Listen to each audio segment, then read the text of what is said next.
The silence of death is supposed to be final. When soil covers a casket and mourners walk away, that chapter closes forever. But what happens when the impossible becomes reality? When technology designed to save lives continues working long after life was supposed to end? When elite warriors trained for the most dangerous missions suddenly find themselves racing against time for a rescue that defies every law of nature they know? This is the story of Sarah Chun, a marine biologist whose disappearance in the remote waters off Alaska became a military mystery that would challenge everything the Navy SEALs thought they knew about life, death, and the limits of human survival. It begins with a funeral attended by hundreds, continues with a signal that should never have existed, and ends with a discovery that would haunt every person involved for the rest of their lives. The silence of death is supposed to be final. When soil covers a casket and mourners walk away, that chapter closes forever. But what happens when the impossible becomes reality? When technology designed to save lives continues working long after life was supposed to end? When elite warriors trained for the most dangerous missions suddenly find themselves racing against time for a rescue that defies every law of nature they know? This is the story of Sarah Chun, a marine biologist whose disappearance in the remote waters off Alaska became a military mystery that would challenge everything the Navy SEALs thought they knew about life, death, and the limits of human survival. It begins with a funeral attended by hundreds, continues with a signal that should never have existed, and ends with a discovery that would haunt every person involved for the rest of their lives. The morning Sarah Chun disappeared, the Bering Sea stretched endlessly under a gray October sky, its waters hiding secrets that would take 3 weeks to surface. She stood on the deck of the research vessel Northern Pioneer, adjusting her diving equipment one final time before what should have been a routine collection dive. The 34-year-old marine biologist had made this same descent dozens of times, studying the unique ecosystem thriving around underwater volcanic vents 200 feet below the surface. Dr. Marcus Webb, the expedition leader, checked his watch nervously. The weather forecast called for deteriorating conditions by afternoon, and they needed to complete the dive before the seas became too rough. Sarah's expertise in deep-water marine life made her irreplaceable to their research mission, but Webb couldn't shake an uneasy feeling as he watched her make final preparations. "Remember, we need samples from the thermal vent area specifically," Webb called over the wind. "The bacterial cultures we collected last week showed unusual properties, and the Navy's Biodefense Division wants confirmation of their composition." Sarah nodded, pulling on her diving mask. The research expedition was jointly funded by the National Science Foundation and the U.S. Navy, part of a classified program studying extremophile bacteria that might have military applications. While Sarah focused on the pure science, she knew others were interested in potential biological weapons defense. The dive began normally. Sarah descended through the dark waters, her lights cutting through the murky depths as she followed the guide rope toward the volcanic vents. Her emergency locator beacon, a sophisticated piece of military-grade equipment, transmitted her location and vital signs to the surface team every 30 seconds. The device was designed to function in the most extreme conditions, waterproof to depths exceeding 500 feet, with a battery life of 6 months. At 180 feet, Sarah reached the edge of the thermal vent field. The water here shimmered with heat, and strange life forms clustered around the chemical-rich outflows. She began collecting samples methodically, placing specimens in specially designed pressure containers while her beacon continued its steady transmission to the surface. Then, everything went wrong. The underwater landslide happened without warning. Tons of loose sediment, destabilized by recent seismic activity, suddenly cascaded down the underwater slope. Sarah's last transmission showed her at 195 feet, collecting samples near the largest thermal vent. The avalanche of mud and rock buried the entire area in seconds, cutting off all communication. On the surface, Webb watched Sarah's signal disappear from his monitor. One moment, the beacon showed normal depth and vital signs. The next, nothing but static. Emergency protocols kicked in immediately. The ship's diving team prepared for a rescue mission, but deteriorating weather conditions made immediate descent impossible. For 3 hours, they battled worsening seas while trying to establish contact.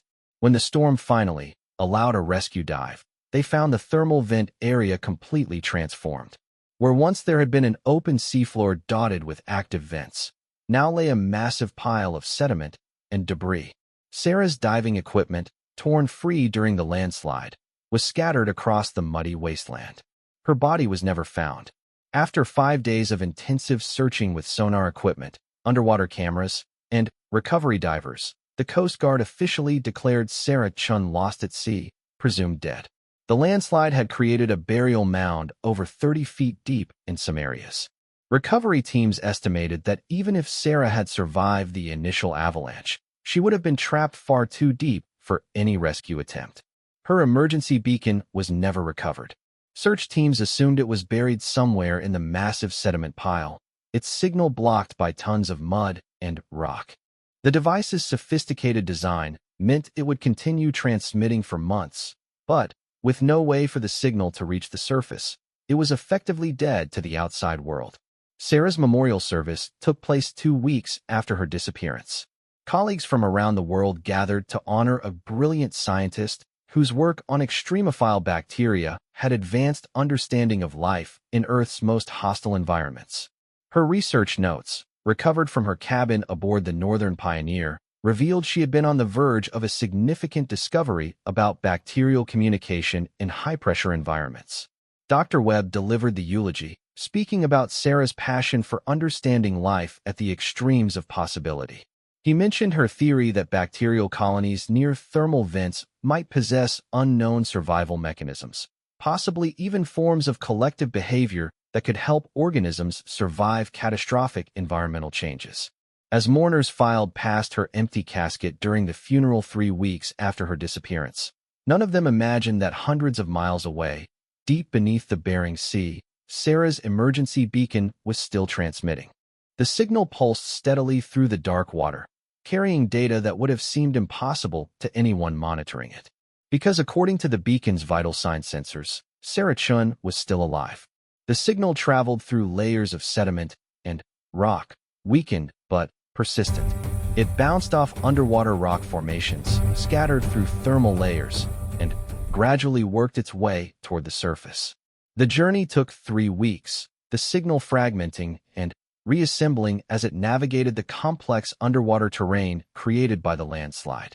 On November 15, 2019, at 14:37 hours, a Navy communications station in Dutch Harbor, Alaska, picked up a faint emergency transmission on a military frequency.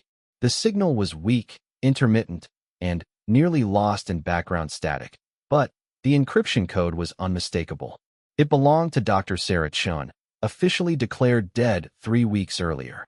The communications officer on duty, Petty Officer 3rd Class Maria Santos, almost dismissed the signal as equipment malfunction or atmospheric interference.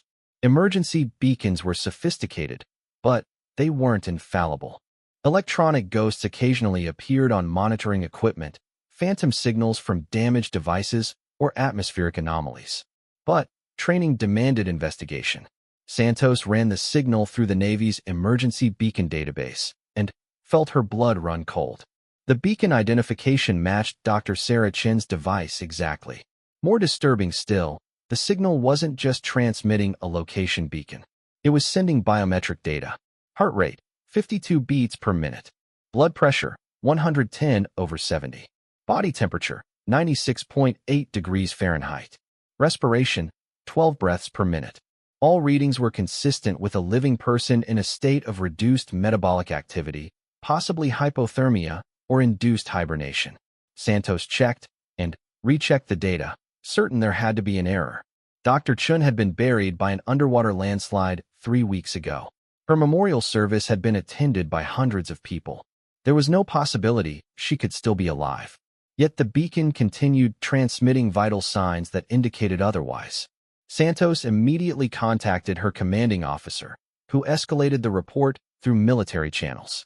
Within 2 hours, the signal had reached the Pentagon, where analysts in the Navy's Special Operations Command began trying to make sense of impossible data. The beacon's GPS coordinates placed it at the exact location of Sarah's disappearance, but the depth reading showed something that made no sense. Instead of the 200-foot depth where Sarah had been diving, the beacon was transmitting from 847 feet below the surface, far deeper than the original seafloor. Geological surveys of the landslide area suggested the sediment pile was only 30 to 40 feet deep in most places. How could Sarah's beacon be transmitting from a depth of nearly 900 feet? Had the landslide somehow created a massive underwater cavern? Was there a natural cave system that had been exposed by the geological event? More importantly, if the vital signs were accurate, how was Sarah Che, the helicopter carrying SEAL Team 6, cut through the Arctic air at maximum speed, its rotors fighting against brutal headwinds as the Bering Sea stretched endlessly below? Commander Jake Harrison studied the mission briefing for the dozenth time, trying to make sense of intelligence that seemed to defy basic biology. 3 weeks underwater, nearly 900 feet deep, vital signs indicating a living person. Everything about the situation screamed equipment malfunction. Yet here they were, racing against time toward coordinates that might hold either a miracle or a devastating disappointment. Harrison's team consisted of the Navy's most elite underwater specialists. Master Chief Petty Officer Mike Torres had logged more deep-water rescue hours than any active SEAL, with certifications on every piece of advanced diving equipment in the military inventory. Petty Officer First Class David Kim specialized in underwater cave systems and had survived situations that would have killed most people. Petty Officer Second Class Alex Rodriguez was a master of underwater demolitions and technical rescue, capable of cutting through obstacles in environments where conventional tools failed. The mission briefing had been classified at the highest levels. Dr. Sarah Chen's research involved potential military applications, and her disappearance had already attracted attention from foreign intelligence services. If she had somehow survived and possessed critical information about bacterial weapons defense, her rescue could have significant national security implications. But the technical challenges were staggering. The beacon's depth reading of 847 feet placed it well beyond the range of standard diving equipment. The team would need to use experimental atmospheric diving suits, essentially personal submarines that allowed humans to survive at crushing depths while maintaining normal atmospheric pressure inside the suit. These ADS units had never been used in actual rescue operations. They were prototype technology designed for deep-water military operations, but still undergoing testing. Each suit weighed over 1,200 pounds and required extensive surface support. The risk of equipment failure at extreme depth was significant, and if anything went wrong, the rescue team could easily become victims themselves. The support ship USS Leviathan was already on station when the helicopter arrived. The vessel had been retrofitted with experimental deep-water rescue equipment, including a pressurized diving bell capable of reaching depths exceeding 1,000 feet. The ship's crew had spent the last 12 hours preparing for an operation unlike any in naval history. Captain Sarah Mitchell, commanding officer of the Leviathan, briefed the SEAL team as soon as they boarded. The beacon signal is still intermittent, but when it comes through, the vital signs are consistent. Heart rate around 50, which suggests hypothermia or some form of metabolic suppression. Blood pressure is low but stable. Respiration is slow but regular. Either we're dealing with a miraculous survival situation, or this beacon has developed the most sophisticated malfunction in military history. Harrison examined the latest sonar readings of the seafloor. The landslide had indeed created a complex terrain of sediment piles and hidden cavities. What hadn't been visible in earlier surveys was a series of thermal vent openings that appeared to connect to an extensive underwater cave system. The geological team theorized that the landslide might have opened previously unknown passages, possibly creating air pockets fed by thermal vents. If Dr. Chun somehow made it into one of these cave systems, Mitchell explained, the thermal activity could provide enough warmth to prevent death from hypothermia. Some of these vents maintain water temperatures around 80 degrees Fahrenheit. But survival for 3 weeks without food or fresh water should still be impossible. The dive plan was complex and dangerous. Harrison and Torres would descend in the atmospheric diving suits to investigate the beacon's location. Kim and Rodriguez would follow in conventional gear, ready to provide support if the ADS units encountered problems. The diving bell would remain at 400 feet as a decompression station and emergency refuge. As the team prepared their equipment, the beacon signal strengthened briefly. The ship's medical officer, Dr. Jennifer Walsh, monitored the incoming vital signs with growing amazement. "These readings are unlike anything I've seen," she reported. "The metabolic rates suggest someone in an extremely deep state of hibernation, but humans don't have natural hibernation mechanisms. The body temperature is just high enough to prevent death. The heart rate is dramatically slowed, and the breathing pattern suggests some form of induced suspended animation." Harrison suited up in the ADS unit, a process that took nearly an hour with assistance from multiple technicians.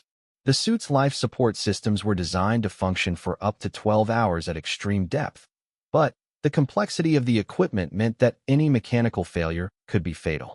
The suit's communication systems allowed constant contact with the surface, but at 847 feet, the team would be operating at the very edge of technological capability. The descent began at 1330 hours. Harrison and Torres dropped through the dark water, their suit lights creating twin beams that penetrated only a few feet into the murky depths. The water temperature dropped steadily as they descended, reaching near freezing levels that would kill an unprotected diver within minutes. At 200 feet, they reached the area where Sarah had originally been diving. The transformation was dramatic. Where sonar had shown a smooth seafloor 3 weeks earlier, now lay a chaotic landscape of sediment piles, exposed rock formations, and dark openings that led into unknown depths. "I'm reading thermal activity from multiple sources," Torres reported. "Water temperature is spiking near those cave openings. Some of these vents are definitely active." They continued descending, following the coordinates from Sarah's beacon. At 600 feet, Harrison's sonar detected a large cavity hidden beneath one of the sediment piles. The opening was barely wide enough for a person to fit through, but it led to a much larger chamber beyond. At 800 feet, they found it. The ascent from 847 feet beneath the Bering Sea with an unconscious survivor required precision that bordered on the supernatural. Commander Harrison cradled Sarah Chin's motionless form inside his atmospheric diving suit's rescue chamber, a cramped compartment designed for emergency evacuations. Every movement had to be calculated to avoid decompression sickness while maintaining the delicate life support systems, keeping both of them alive. Dr. Chin's condition was critical but stable. Her breathing remained shallow but regular, her pulse weak but consistent. The makeshift survival system she had constructed over 3 weeks showed remarkable ingenuity. Using sample containers, diving equipment, and her knowledge of extremophile bacteria, she had created a primitive but effective air recycling system.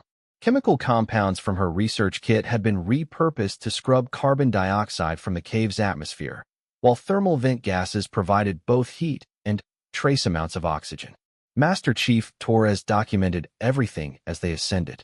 The cave system was larger than initially apparent, with multiple chambers connected by narrow passages.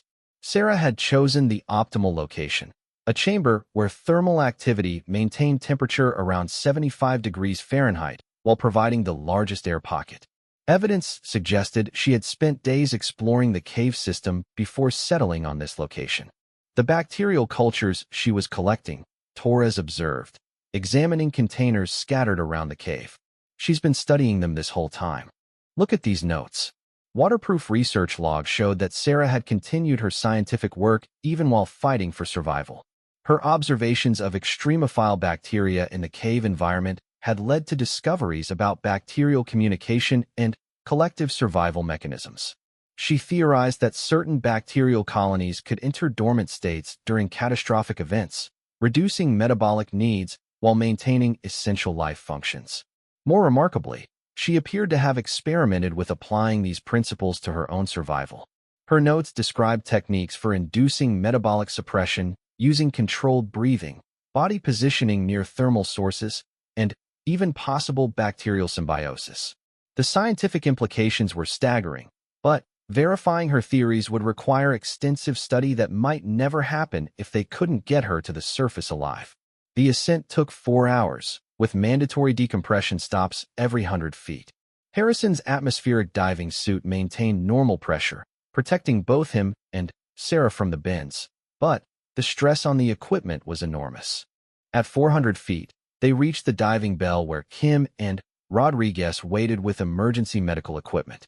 Dr. Walsh, the ship's medical officer, was standing by in the diving bell to assess Sarah's condition during the crucial mid-water decompression phase.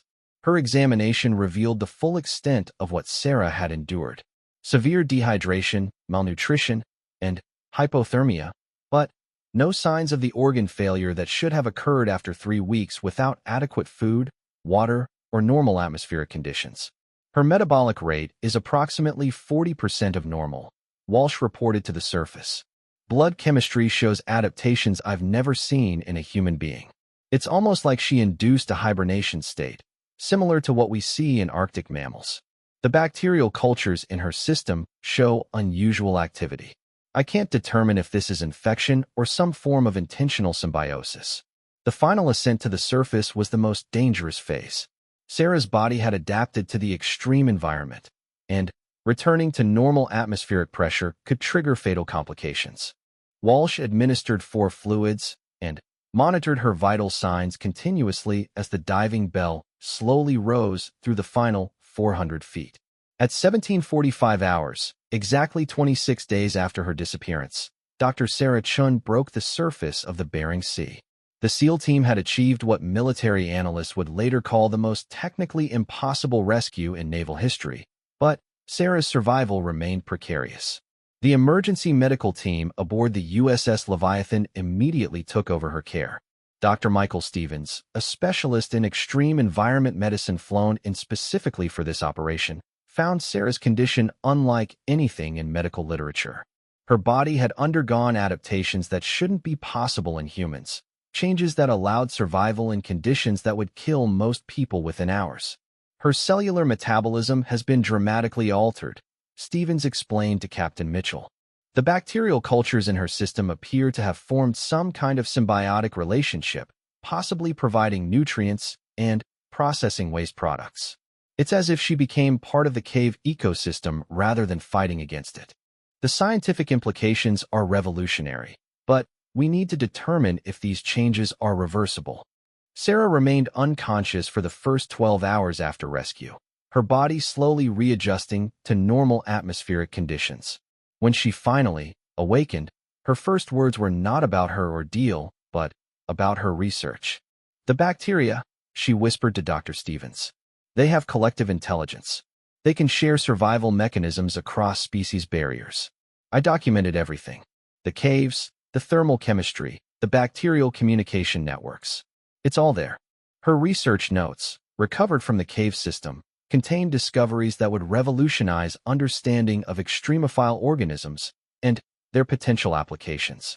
Sarah had documented bacterial colonies that could survive in conditions previously thought impossible, organisms that could share genetic information across species to adapt to environmental changes, and, most remarkably, evidence that certain bacteria could form symbiotic relationships with human cells to enhance survival capabilities.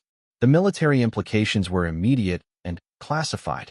If humans could develop bacterial symbiosis for enhanced survival, the applications for special operations would be extraordinary. Soldiers could potentially survive in environments currently considered lethal, extending mission capabilities and reducing casualty rates in extreme conditions. But the scientific community was equally fascinated by the biological discoveries. Sarah's forced experiment in human adaptation had provided unprecedented data about the limits of human survival and the potential for technological enhancement of human capabilities through biological means. Recovery was slow and complex. Sarah's body had to readjust. Dr. Sarah Chen's recovery facility was unlike any medical institution in the world. Built into a mountainside outside Anchorage, the classified research center combined hospital, laboratory, and high-security containment facility.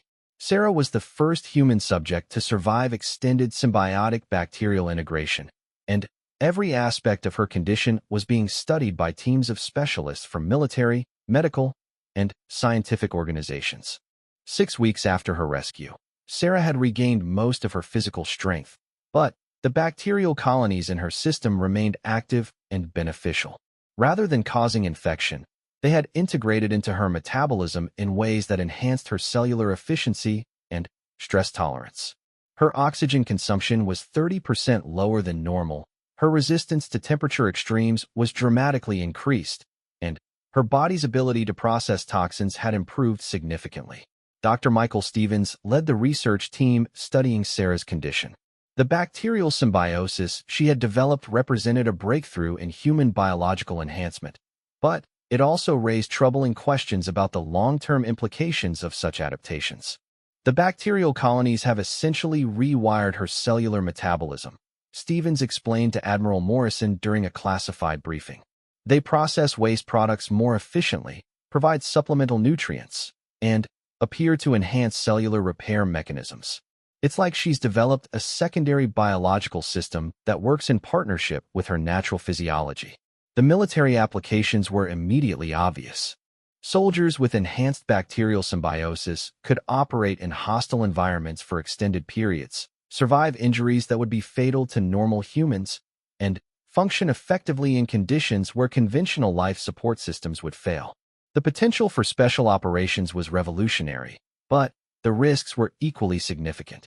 Sarah's bacterial cultures had come from one of the most extreme environments on Earth.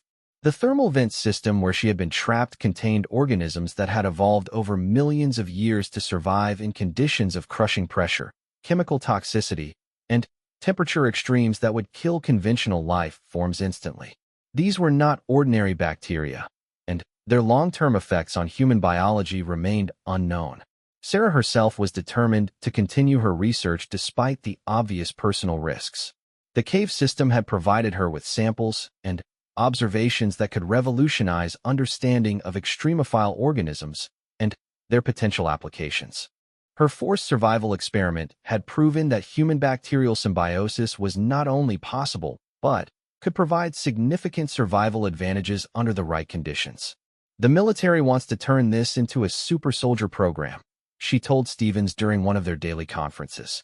But the real potential is much broader. These bacterial mechanisms could help people survive in space, in deep ocean environments, in Arctic conditions, anywhere that human biology normally fails. We could be looking at the next stage of human evolution, not just military applications. The research data from the cave system was equally fascinating and disturbing.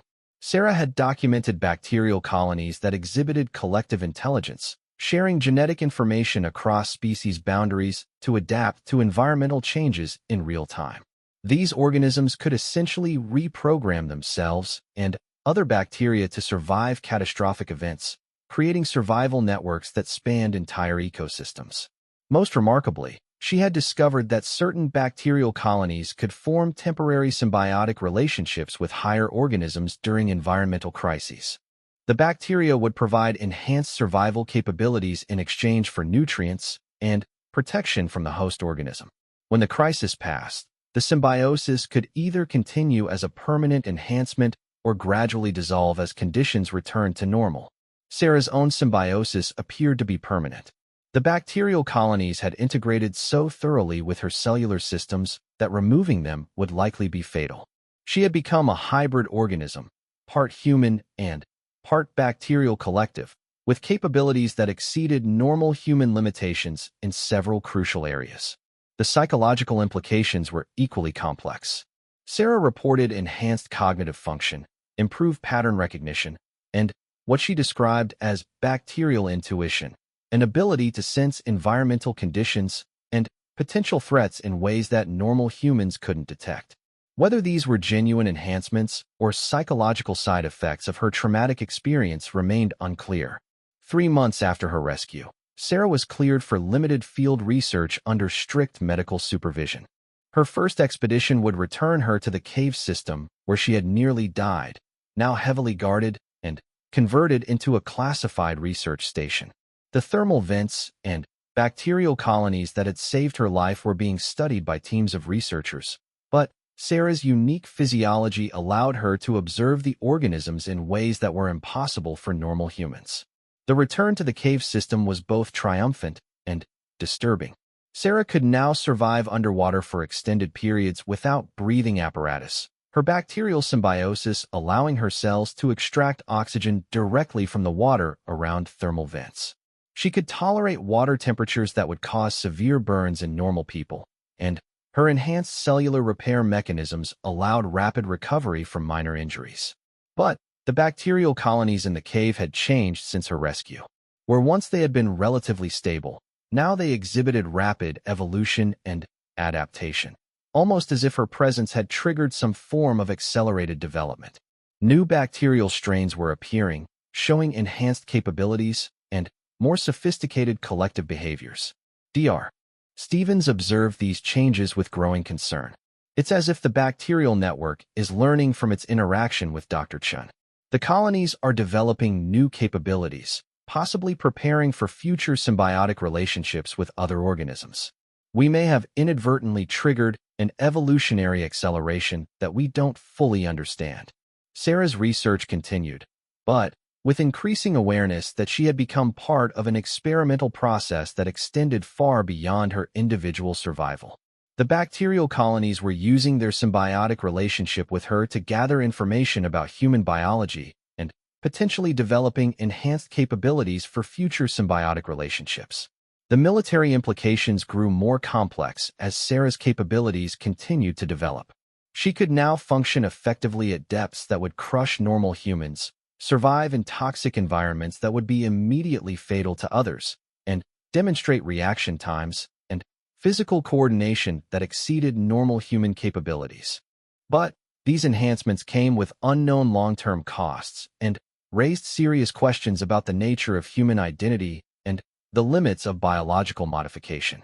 6 months after her rescue, Sarah Chun had become something unprecedented in human history.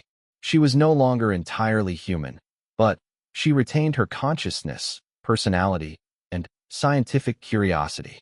Her survival in the cave system had been just the beginning of a transformation that would challenge fundamental assumptions about human biology and the potential for technological enhancement of human capabilities. The cave system itself remained active, its bacterial colonies continuing to evolve and develop new capabilities. Sarah's interaction with the thermal vent ecosystem had created a biological research opportunity unlike any in scientific history. But it had also opened questions about the risks and benefits of human bacterial symbiosis that might take decades to answer. As she prepared for her next research expedition, Sarah knew she was no longer just studying extremophile bacteria.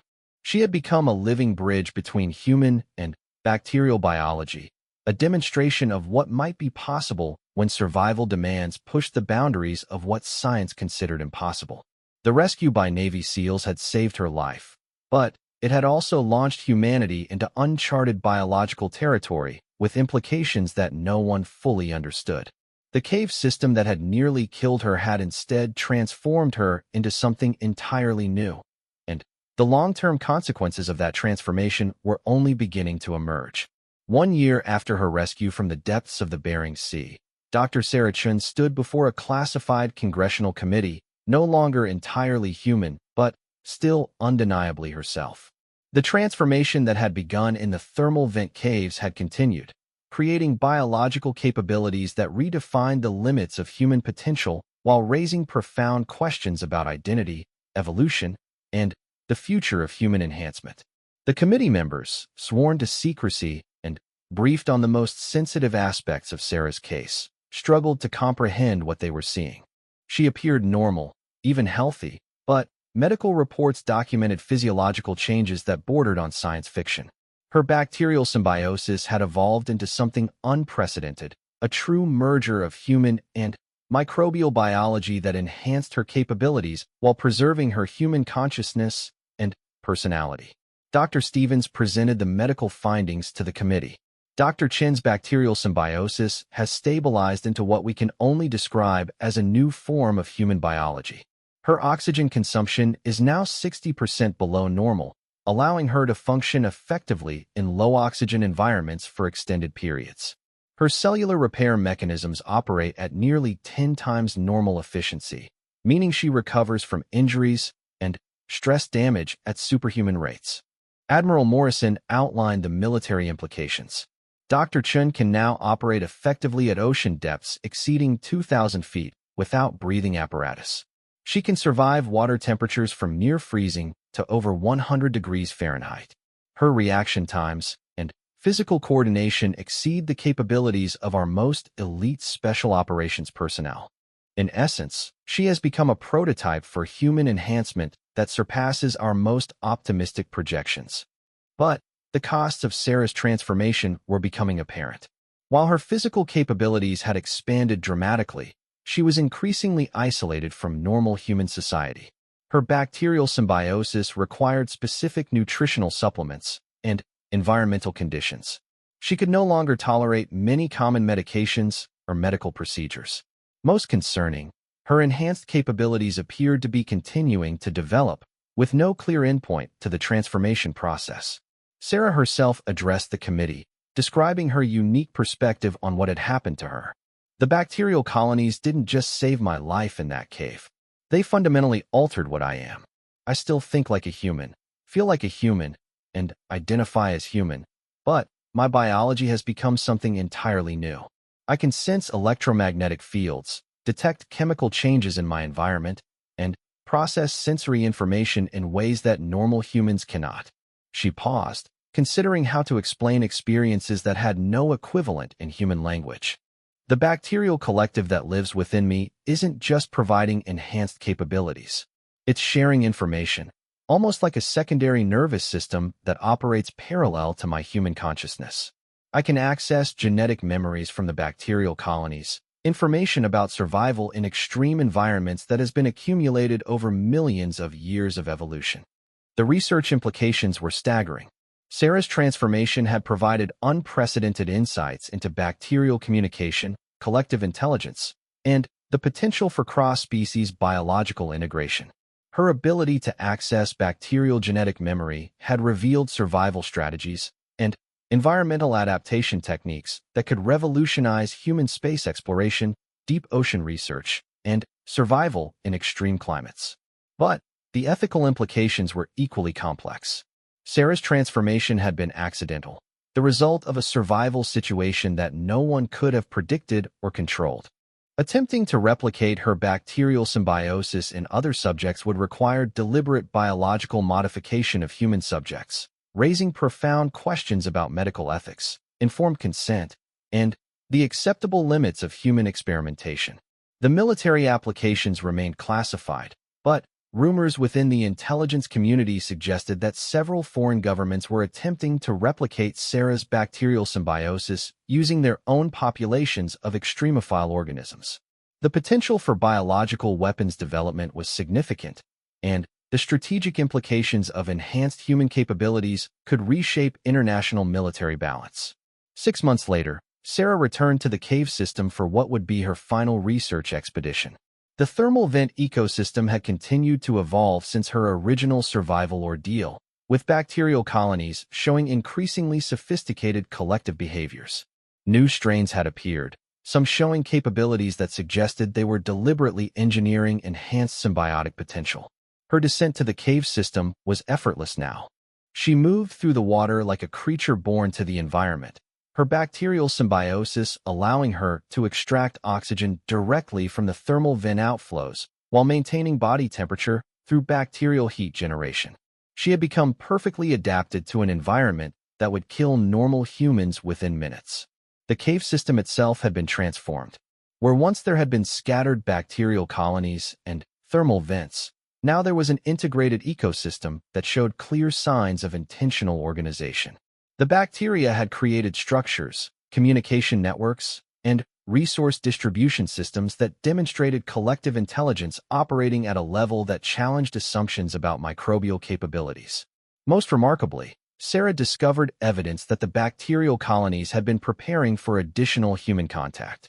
Chemical signatures in the cave water suggested the bacteria had been producing compounds specifically designed for human biological compatibility, almost as if they were actively seeking to create additional symbiotic relationships. They're learning, Sarah reported to the surface team. The bacterial collective is using our symbiotic relationship to gather information about human biology and develop enhanced integration protocols. they're not just surviving in this environment. They're preparing to expand beyond it. Her final report, classified at the highest levels of government, documented discoveries that would reshape understanding of microbial intelligence and the potential for directed bacterial evolution. The thermal vent ecosystem had become a biological laboratory where bacteria were actively experimenting with cross-species integration and developing capabilities that could allow them to establish symbiotic relationships with a wide range of host organisms. The implications extended far beyond military applications. Sarah's bacterial symbiosis had demonstrated that humans could be biologically enhanced to survive in environments previously considered impossible for life. Space exploration, deep ocean research, Arctic survival, and even adaptation to climate change could all be revolutionized by controlled bacterial integration. But the risks were equally significant. Sarah's transformation had been unique, the result of specific environmental conditions and bacterial strains that might not be replicable under controlled conditions. Attempting to create additional human bacterial hybrids could result in infection, rejection, or transformation failure that would be fatal to test subjects. 2 years after her rescue, Sarah Chun had become a living bridge between human and bacterial biology, demonstrating possibilities that science had never imagined. Her survival in the cave system had begun as a desperate fight against impossible odds, but it had evolved into a transformation that pointed toward new forms of human potential. The Navy SEALs who had rescued her from the depths of the Bering Sea had saved more than a single life. They had retrieved a glimpse of humanity's biological future, evidence that the boundaries between species were far more flexible than anyone had realized, and proof that survival could drive evolution in directions that challenge fundamental assumptions about the nature of human identity. Sarah's story officially ended with her successful reintegration into classified research programs, but her transformation continued. She remained human in consciousness and identity while becoming something entirely new in biological capability.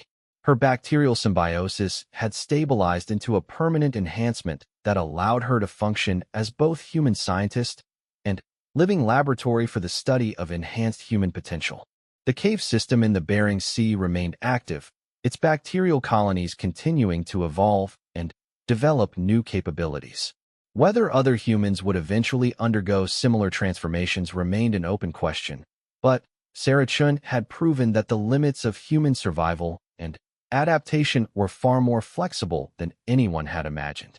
Her rescue from the depths had saved her life, but her transformation had opened questions about human enhancement, bacterial intelligence, and the future of human evolution that would influence scientific research and military strategy for generations to come. The impossible had become reality, and the implications of that reality were only beginning to be understood. To normal metabolism, atmospheric pressure, and bacterial balance. The symbiotic bacteria that had helped her survive required careful management to prevent infection while preserving their beneficial effects. Stevens worked with specialists from the CDC and military research facilities to monitor her condition and study the biological changes she had undergone. 3 weeks after her rescue, Sarah was stable enough for transport to a specialized facility where she could continue recovery while researchers studied her unique physiological adaptations. The cave system in the Bering Sea was sealed and declared a restricted military research zone, its secrets too valuable and dangerous for civilian access.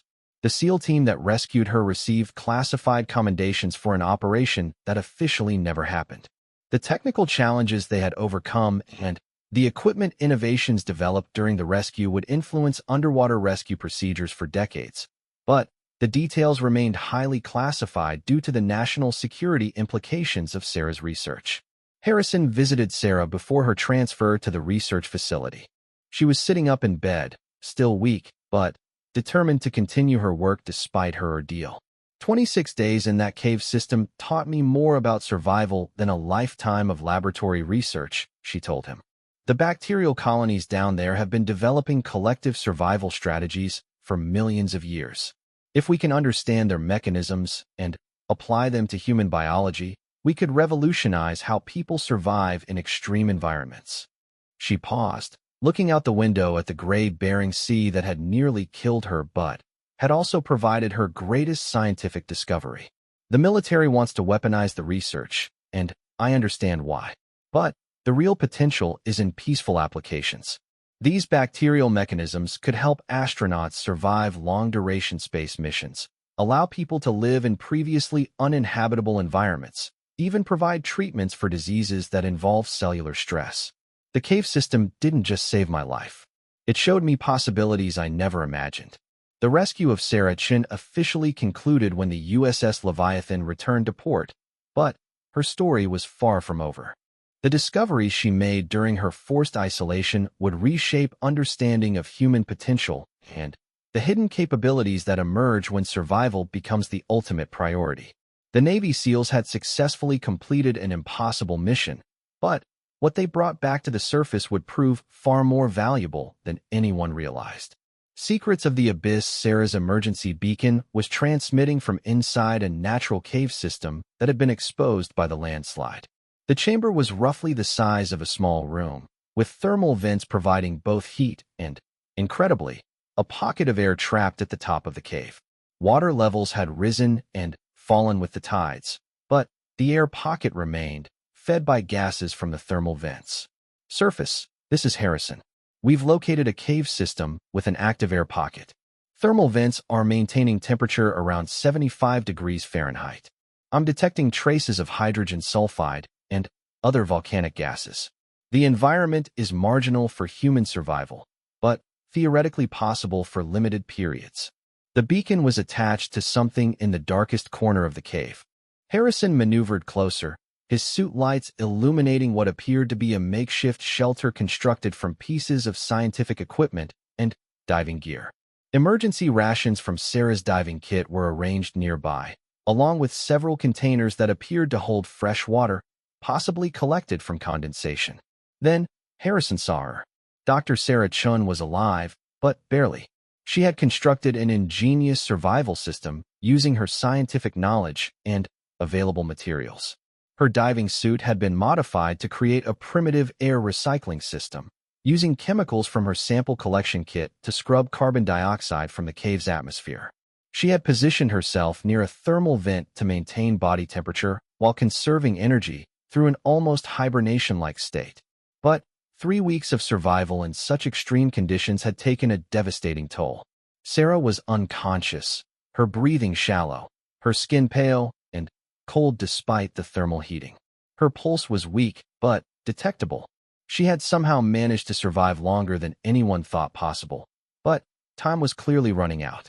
Surface, we have a survivor, Harrison transmitted, his voice tight with amazement and urgency. Dr. Chun is alive, but in critical condition. We need immediate medical evacuation. The survival setup is incredible, but she's at the absolute limit of human endurance.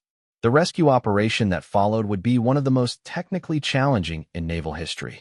Extracting an unconscious person from a cave 847 feet underwater through narrow passages, while maintaining life support for both the victim and the rescue team, required every piece of advanced equipment and training the Navy possessed.